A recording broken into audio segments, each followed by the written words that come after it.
Salut à tous, moi c'est Kwame Lonat, je réussis chez nous. Aujourd'hui nous allons parler des élèves, les élèves de Côte d'Ivoire. Les élèves, je vous donne un tout petit secret aujourd'hui. Si tu es élève, à partir de la classe de 6e, tu dois commencer à t'organiser. Écoute-moi très bien. À partir de la classe de 6e, tu dois commencer à t'organiser. Sinon, quand tu vas arriver en première année, après le bac, tu vas regretter. Je suis un peu pour te montrer, car moi-même je suis passé par là. Je suis passé par là, mes frères sont passés par là. Donc je te dis, à partir de la classe de 6e, tu dois commencer à t'organiser. Tu dois commencer à économiser. Ton argent de petit déjeuner ou tes petits gombos, comme on les dit en Côte d'Ivoire ici. Tes petits gombos, les jobs de vacances. À chaque fois que tu vas gagner de l'argent, tu dois mettre une partie de côté et dépenser une partie pour tes besoins. Tu dois le faire en 6e, 5e, 4e, jusqu'à après le bac. Là, après le bac, tu sais que tu as un peu d'argent de côté. Et si tes parents n'ont plus les moyens de te pousser, tu peux prendre cet argent pour continuer tes études ou du moins entreprendre et continuer tes études. Comme ça, tu sais que en continuant les études, tu as quelque chose à côté qui peut te soutenir dans les besoins scolaires ou du moins pour créer un petit job qui va te rapporter de l'argent.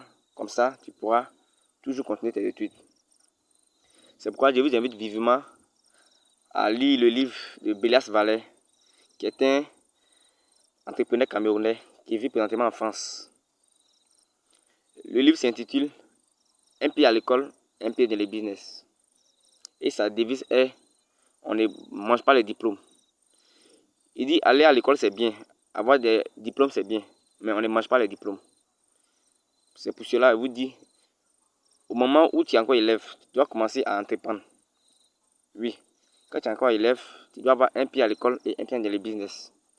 Vous voyez, dans les pays comme les États-Unis, un élève de 5 ans, un petit de 5 ans, ou du moins 13 ans, 14 ans, commence déjà à faire quelque chose.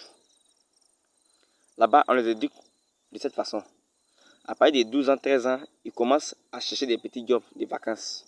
Ou, après les cours, il a son petit job qui lui apporte de l'argent.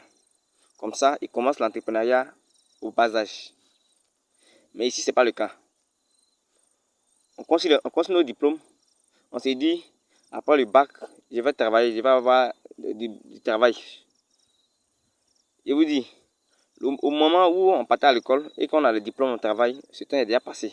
C'est passé à très longtemps. Donc si tu comptes sur tes diplômes pour travailler, mon ami, tu vas regretter après le bac. Nous tous on connaît ça, on est passé par là. On a fréquenté et après le bac, on a vu que ce que les parents nous ont dit avant, qu'aller à l'école et après ton bac, tu vas forcément travailler. On a vu que ce n'était pas le cas. Et aujourd'hui, d'autres sont livrés à eux-mêmes. Quand vous voyez les ingénieurs de cabine, les chauffeurs de taxi moto, ce sont les gens qui ont eu des diplômes. Qui ont eu au moins le bac. Et quand ils sont arrivés à Abidjan, ils ont vu que ce n'est pas le cas. Et aujourd'hui, ils sont livrés à eux-mêmes. Donc, mon frère, ma soeur, élève, à partir de la classe de 6e, tu dois commencer à t'organiser. Parce que ta réussite va dépendre à partir de la classe de 6e. À partir du moment où tu quittes au primaire, où tu es entré en 6e et que tu viens au collège, une fois que tu as fêté au collège ou au lycée, c'est à partir de là que tu dois commencer à t'organiser, commencer à économiser, commencer à garder l'argent de côté. Comme ça, après ton bac, si les parents n'ont plus les moyens pour te soutenir, toi-même, tu peux prendre cet argent pour continuer tes études ou du moins entreprendre, faire quelque chose qui va te rapporter de l'argent et au fur et à mesure que tu continues tes études, tu peux subvenir à tes besoins ou du moins prendre cet argent et commencer à investir, devenir un entrepreneur. Dans 5 ans, dans 6 ans, si les parents n'ont plus d'argent, tu peux prendre cet argent pour faire beaucoup de choses. Tu peux commencer à avoir de l'argent à partir de là.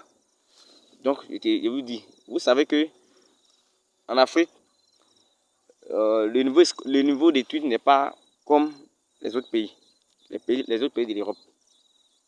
En Europe, quand quelqu'un dit papa, je vais devenir physicien, on le met à l'école où on sait que c'est sûr qu'il va sortir un physicien.